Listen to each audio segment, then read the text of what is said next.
जय हिंद समाजवादी साथियों। समाजवादी पार्टी की नई सूची जारी। महाराष्ट्र में इन 10 सीटों पर सपा लड़ेगी चुनाव। जी हां, आज हम बात करेंगे।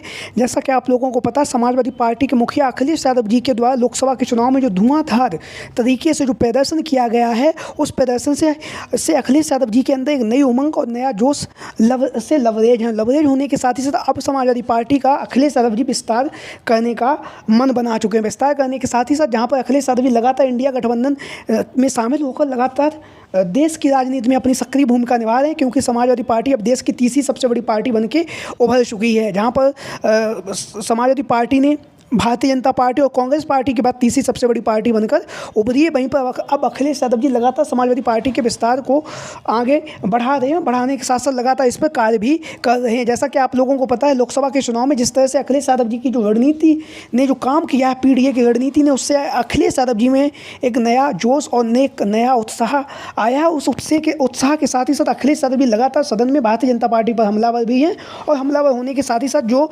अब जैसा कि आप लोगों को पता है, 5 राज्यों में विधानसभा चुनाव होने जा रहे हैं इसी साल में। तो उसको ध्यान में रखते हुए अखिलेश यादव जी महाराष्ट्र में, जैसा कि आप लोगों को पता है, महाराष्ट्र में भी विधानसभा का चुनाव है। महाराष्ट्र के साथ साथ हरियाणा में भी चुनाव होने वाला है, और हरियाणा के साथ में बिहार में भी जो विधानसभा का चुनाव इसी साल होने जा रहा है। तो उसको लेकर अखिलेश यादव भी लगातार बहुत ही मजबूती के साथ तैयारियों में जुटे हुए। तैयारियों के साथ ही साथ उत्तर प्रदेश की 10 विधानसभा सीटों पर उपचुनाव होने भी जा रहा है। जैसा कि आप लोगों को पता है, अखिलेश यादव जी के द्वारा भारतीय जनता पार्टी ने इस बार अपने विधायकों को सांसदी का टिकट दिया, और उसमें से 9 विधायक हैं वो जीत कर सांसद बन चुके हैं। उन्होंने अपनी सीट से इस्तीफा दे दिया है। वहीं पर एक जो सीट है वो समाजवादी पार्टी के जो विधायक थे इरफान सोलंकी, उनकी सदस्यता खत्म हो गई, इसलिए वहाँ पर भी सीसामऊ की विधानसभा सीट पर भी उपचुनाव होने जा रहा है। यानी कि उत्तर प्रदेश की 10 विधानसभा सीटों पर उपचुनाव भी होने जा रहा है।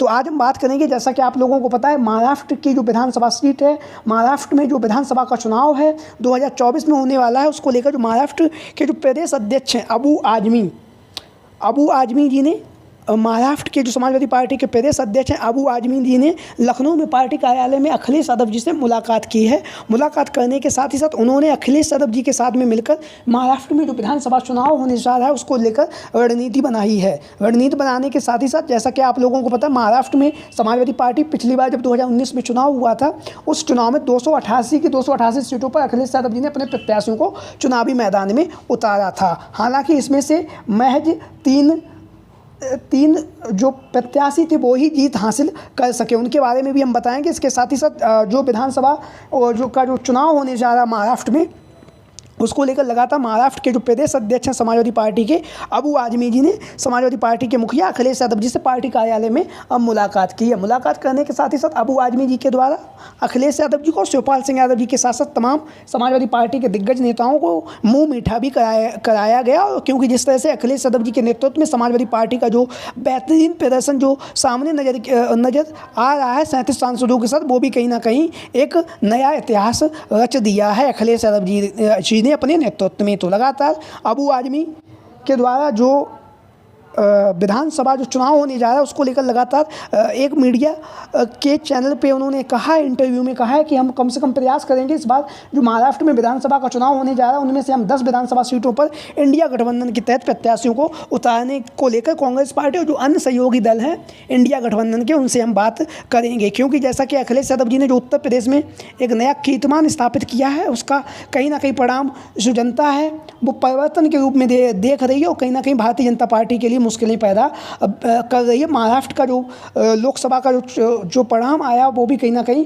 महाराष्ट्र में परिवर्तन की ओर इशारा दे रहा है। तो इसी को ध्यान में रखते हुए 2024 में जो विधानसभा का चुनाव होने जा रहा है 288 सीटों पर, उसको लेकर समाजवादी पार्टी का जो संगठन है लगातार जमीनी स्तर पर कार्य कर रहा है महाराष्ट्र में। और उसके साथ ही साथ महाराष्ट्र के जो प्रदेश अध्यक्ष अबू आजमी जी ने सपा मुखिया अखिलेश यादव जी से और शिवपाल सिंह यादव जी से लखनऊ पार्टी कार्यालय में बात भी की है। बात करने के साथ साथ अबू आजमी जी के द्वारा जो बात रखी गई की वो ये है कि इंडिया गठबंधन के तहत 10 विधानसभा सीटों की जो बात है, सपा मुखिया अखिलेश यादव जी जो कांग्रेस पार्टी के जो नेता हैं, जो वहाँ के जो सहयोगी दल हैं, उनसे बात करके 10 विधानसभा सीटों पर अखिलेश यादव जी प्रत्याशियों की मांग करेंगे। और उसके बाद अखिलेश यादव जी कांग्रेस पार्टी को उत्तर प्रदेश में जो 10 सीटों पर विधानसभा उपचुनाव होने जा रहा है उसमें भागीदारी देंगे। और उसी के साथ साथ खबरें ये भी आ रही हैं महाराष्ट्र के साथ ही साथ में जो हरियाणा में जो समाजवादी पार्टी के जो जाति समीकरण के हिसाब से जो सीटें बन रही हैं, वहाँ पर भी अखिलेश यादव जी टिकट की मांग कर सकते हैं। तो महाराष्ट्र में 10 विधानसभा सीटों को लेकर बात हो रही, तो आज हम बात करेंगे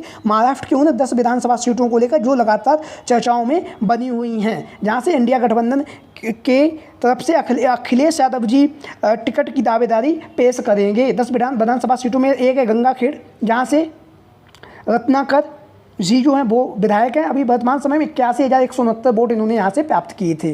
भिवंडी की जो ईस्ट है, भिवाड़ी ईस्ट, यहाँ से रईस जी हैं जो 45,537 वोट इनको यहाँ मिले थे 2019 के विधानसभा चुनाव में, और इन्होंने यहाँ से जीत हासिल की थी।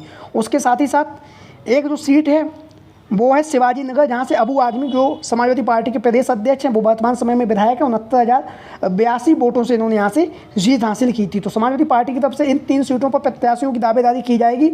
उसके साथ ही साथ कारंजा की जो विधानसभा सीट है, यहाँ से मोहम्मद यूसुफ चुनावी मैदान में उतरे थे। 41,907 वोट इन्हें प्राप्त हुए थे, लेकिन यह चुनावी मैदान में हार गए। नागपुर की जो नॉर्थ ही है सुरेश भगवान यहाँ से चुनावी मैदान में उतरे थे। 23,333 वोट इन्हें यहाँ से प्राप्त भी हुए और यह चुनाव भी मैदान में हार गए। उसके बाद हिंगना की जो विधानसभा सीट है, यहाँ से राहुल जी चुनावी मैदान में उतरे। 9,320 वोट इन्हें यहाँ से प्राप्त हुए हैं। उमरेड की जो विधानसभा सीट है, यहाँ से संदीप सहदोई चुनावी मैदान में उतरे। 18,567 वोट इन्हें यहाँ से मिले और यह चुनावी मैदान में हार गए। उसके बाद रामटेक की जो विधानसभा सीट है, यहाँ से संजय चुनावी मैदान में उतरे। 9,464 वोट इन्हें प्राप्त हुए।